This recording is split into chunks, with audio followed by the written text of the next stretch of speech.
आसमान पर काले बादल मंडरा रहे थे। बिजली की चमक से कभी कभी चारों ओर जंगल और कच्चे रास्ते झिलमिला उठते। हवा इतनी तेज थी कि पेड़ ऐसे हिल रहे थे जैसे अभी गिर पड़ेंगे। उस रात गांव के 7 लोग पास के कस्बे से अपने गांव लौट रहे थे, पुराना ट्रैक्टर से। ट्रैक्टर के ड्राइवर सीट पर एक बूढ़ा आदमी बैठा था। उसकी झुर्रियों भरी आंखों में थकान और अनुभव झलक रहा था। पीछे ट्रॉली में बाकी लोग थे, 2 औरतें, एक जवान, दूसरी मध्यम उम्र की। 2 लड़के, शरारती पर थके हुए। 2 आदमी, मजबूत कदकाठी वाले, पर चेहरे पर चिंता झलक रही थी। ट्रॉली हिलती डुलती कीचड़ में फंसती हुई आगे बढ़ रही थी। भैया ये रात में सफर करना भी एक अलग ही मजा है। बिजली चमकती है तो रास्ता साफ दिख जाता है, वरना तो अंधाधुंध। मजा? मुझे तो डर लग रहा है। सुना है इस रास्ते पर रात में कई लोग गायब हो गए। चुप कर, डराने की आदत मत डालो। औरत जात साथ में है। अरे बहन जी, डरने की जरूरत नहीं। भूत प्रेत जैसी कोई चीज नहीं होती। ये सब औरतों और बच्चों को डराने की बातें हैं। कौन कहता है नहीं होते? मैंने अपनी आंखों से देखा है। अरे काका, अब फिर से अपनी पुरानी डरावनी कहानियां मत सुनाना। तुम्हें मजाक लगता होगा, लेकिन इस रास्ते पर रात में कई बार ऐसे लोग मिलते हैं जो होते इंसान जैसे हैं, मगर असल में इंसान नहीं होते। ट्रॉली में अचानक सन्नाटा छा गया। सिर्फ ट्रैक्टर की गड़गड़ाहट। क्या मतलब काका?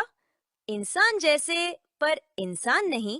हाँ, कभी कभी वे तुम्हें रास्ता दिखाएंगे, तुम्हें सही दिशा बताएंगे, लेकिन हर बार वो दिशा तुम्हें मौत की ओर ले जाती है। भगवान का नाम लो, ऐसी बातें मत करो इस रात में। अरे चुप रहो सब, डरने की जरूरत नहीं। हम सब साथ हैं, कुछ होगा भी तो संभाल लेंगे। बिजली चमकी और कुछ क्षण के लिए सड़क पर दूर एक साया दिखाई दिया, लंबा सा, अजीब सा खला, और अचानक अंधेरे में गायब। तुमने देखा? वहां कोई खड़ा था। तेरी आंखों का धोखा होगा। रात का अंधेरा है। रात और गहरी हो चुकी थी। बारिश अब तूफान में बदल गई थी। ट्रैक्टर की ट्रॉली पानी और कीचड़ से भर चुकी थी। आखिरकार सबने एक दूसरे की ओर देखा और बूढ़े ड्राइवर से कहा, काका, अब और नहीं। ट्रॉली से नीचे उतरना पड़ेगा, वरना सब डूब जाएंगे। बूढ़ा ड्राइवर भारी मन से सहमति देता है। सब भीगते हुए नीचे उतर जाते हैं। जैसे ही सब कीचड़ में पैदल चलने लगते हैं, अचानक लड़का उंगली दिखाकर चिल्लाता है, देखो, दूर रोशनी नजर आ रही है। सबके चेहरे पर थोड़ी राहत आती है। शायद कोई गांव है, चलो वही चलते हैं, बारिश से बच जाएंगे। लेकिन इस इलाके में तो कोई गांव नहीं है। कम से कम मैंने कभी नहीं सुना। हाँ, मैं भी सालों से इधर आता जाता हूं। यहां कोई गांव नहीं था। फिर भी सब बारिश से बचने की उम्मीद में रोशनी की ओर चल पड़ते हैं। जंगल के बीच अचानक एक छोटा सा गांव दिखा। टूटी फूटी झोपड़ियां, कच्ची गलियां और बीच में एक चाय की टपरी। टपरी के अंदर लालटेन जल रही थी। वहां एक चाय वाला बैठा था और उसके पास 2 अजनबी आदमी भी बैठे थे। सब एक दूसरे की ओर देखने लगे। बारिश इतनी तेज थी कि कोई भी बाहर टिक नहीं सकता था, लेकिन ये दोनों आदमी बिना भीगे आराम से बैठे थे। ये देखकर सबके दिल में हैरानी और डर दोनों उतर गए। थके हुए लोग मजबूरी में उसी टपरी में घुस गए। भाई, जरा छांव दे दो, बहुत भीग गए हैं। अरे, आप लोगों का स्वागत है यहाँ। इतनी रात को इस तूफान में कौन निकलता है? बैठो बैठो। तभी बारिश थम जाती है। तब लड़का कहता है, अब बारिश कम हो रही है। हमें चलना चाहिए। नहीं भाई, आज रात कहीं जाना मत। ये तूफान अभी थमेगा नहीं। आप लोग मेरे घर चलो, वहीं आराम से रात काट लो। सुबह होते ही निकल जाना। सब एक दूसरे की ओर देखते हैं, फिर मजबूरी में हामी भर देते हैं। चाय वाला रास्ता दिखाते हुए उन्हें अपने घर ले जाता है। रास्ते में वे चारों ओर गांव को देखते हैं। अजीब बात यह थी कि कुछ औरतें पानी भर रही थीं, कुछ आदमी खेतों में हल चला रहे थे, बच्चे मिट्टी से खेल रहे थे। लेकिन यह सब हो रहा था रात के बीचों बीच, जब सबको सोना चाहिए था। पहली औरत कांपते हुए धीरे से कहती है, ये लोग रात को काम क्यों कर रहे हैं? ये कैसा गांव है? मुझे तो लग रहा है ये सब इंसान नहीं है। सब चुप हो जाते हैं। उनकी आंखों में डर साफ झलक रहा था। रात का तूफान बाहर गरज रहा था, लेकिन असली तूफान अब इन लोगों के अंदर उठ रहा था। ये गांव, ये लोग और ये रहस्य, सब कुछ सामान्य नहीं था।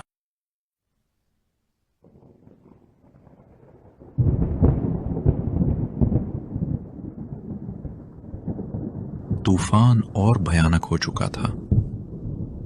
चाय वाले ने मुस्कुराते हुए सबको अपने घर में जगह दी। एक पुराना सा कच्चा मकान, मिट्टी की दीवारें, टिमटिमाती लालटेन और सड़े धुएं की गंध। भीगे और थके लोग मजबूरी में वहीं रुक गए।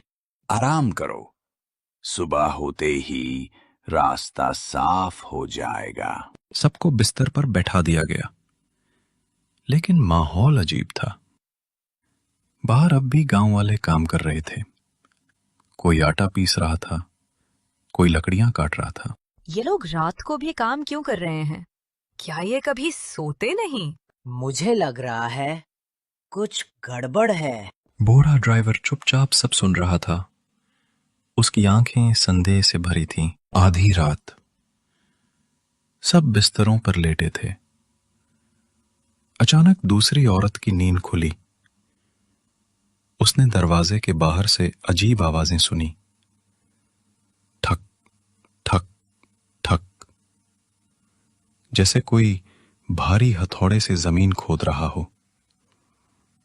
वो धीरे धीरे खिड़की के पास गई और बाहर झांका। उसकी आंखें चौड़ी रह गईं।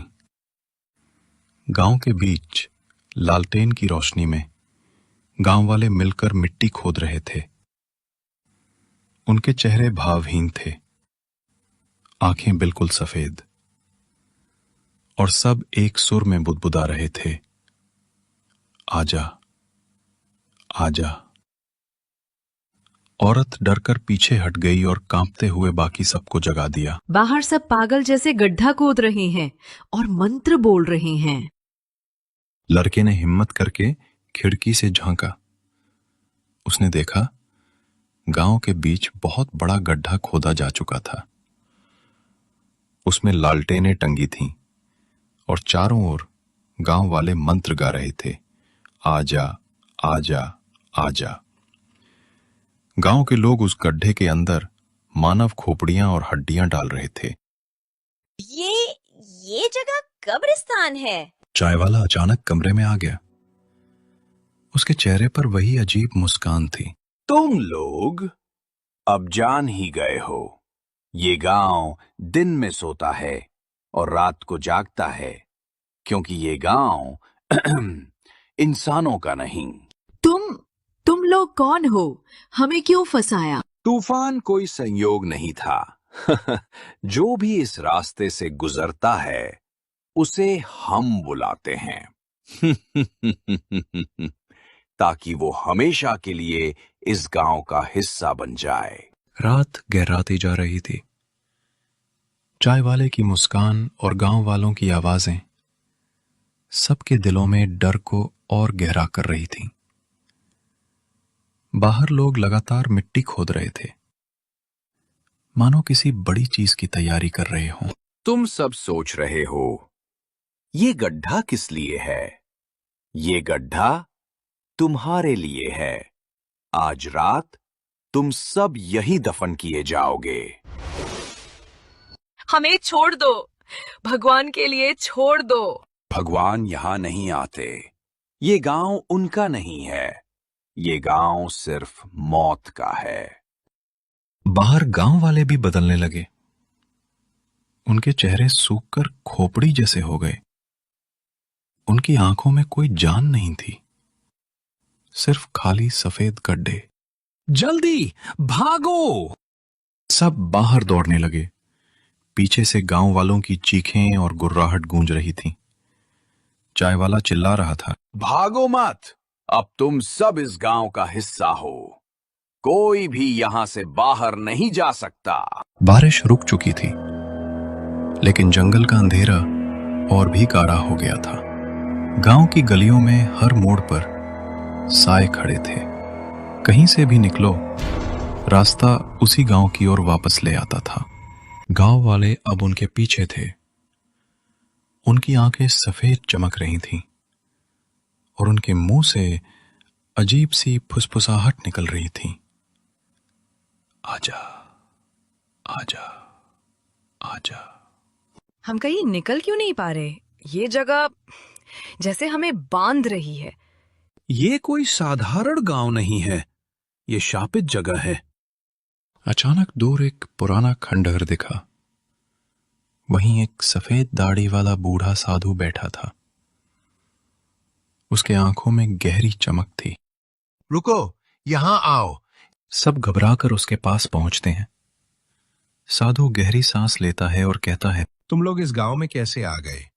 ये गांव तो 100 साल पहले ही जलाकर मिटा दिया गया था। सबके पैरों तले जमीन खिसक जाती है। लेकिन हमने तो अपनी आंखों से देखा, लोग, घर, चाय वाला, सब कुछ। वे लोग अब इंसान नहीं।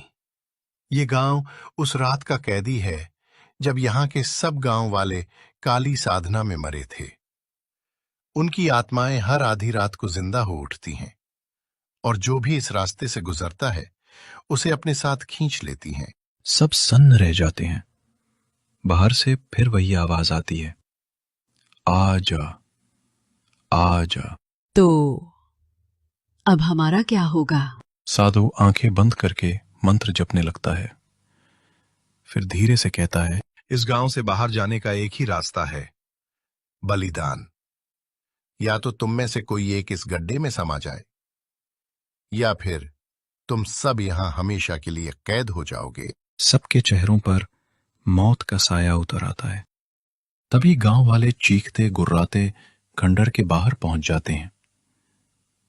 चाय वाला सबसे आगे खड़ा है। समय आ गया है, बलिदान दो, वरना सबको हम ले जाएंगे।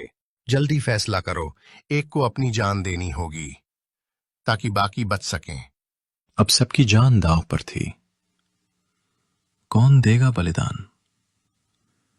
और क्या सच में बलिदान से वे बच पाएंगे, या ये भी गांव का धोखा है? जल्दी फैसला करो, एक को बलिदान देना ही होगा। सबकी सांसें थम गईं। हम कैसे चुने कि कौन मरेगा? अगर मैं चला जाऊं तो बाकी बच जाएंगे। हाँ, लेकिन ध्यान रहे, ये आत्माएं वचन तोड़ती नहीं।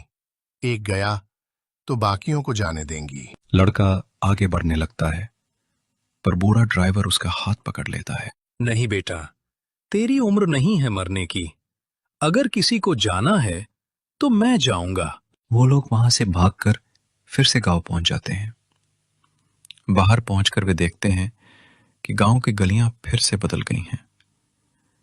चारों ओर वही चक्रव्यूह। हर रास्ता उन्हें वापस उसी चौक पर ला रहा है। गड्ढा अब और बड़ा हो चुका था और उसमें से काला धुआं उठ रहा था। अचानक काले धुएं से चाय वाला बाहर आया, पर अब वो इंसान नहीं रहा।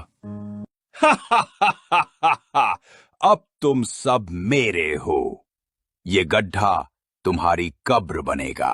गांव वाले चारों ओर से घेर लेते हैं। उनके मुंह से एक ही स्वर गूंजता है, आजा, आजा, आजा। तभी अचानक वहां पर साधु आ जाता है। तुम लोग भागो, ये मेरी आखिरी लड़ाई है। वो लोग भागने लगते हैं। साधु मंत्र पढ़ने लगता है। तेरी साधना अब मेरे सामने कुछ नहीं। साधु पीछे की ओर गिर जाता है। तभी लड़का उनको पास आता है। मुझे बताओ, इसे रोकने का सही तरीका क्या है? गड्ढे में आत्मा को वापस भेजने के लिए किसी जिंदा इंसान को उसकी जगह जाना होगा। बुढ़ा ड्राइवर दौड़कर आता है और गड्ढे में कूद जाता है। जैसे ही ड्राइवर गड्ढे में गिरता है, धरती हिल जाती है। गड्ढे से लाल और सफेद रोशनी एक साथ निकलती है। गांव वाले चीखते हुए गिरते हैं और धुएं में बदल जाते हैं। पूरी तरह धुएं में बदलकर गड्ढे में समा जाती है। गांव गायब होने लगता है। वो सब लोग ट्रैक्टर के पास पहुंच जाते हैं। अब सब कुछ ऐसा लग रहा है कि जैसे कभी गांव था ही नहीं। काका, उसने अपनी जान देकर हमें बचा लिया। शायद ये गांव अब कभी नहीं लौटेगा। जंगल के बीच हवा चलती है। मिट्टी से हल्की सी फुसफुसाहट गूंजती है। आजा, आजा।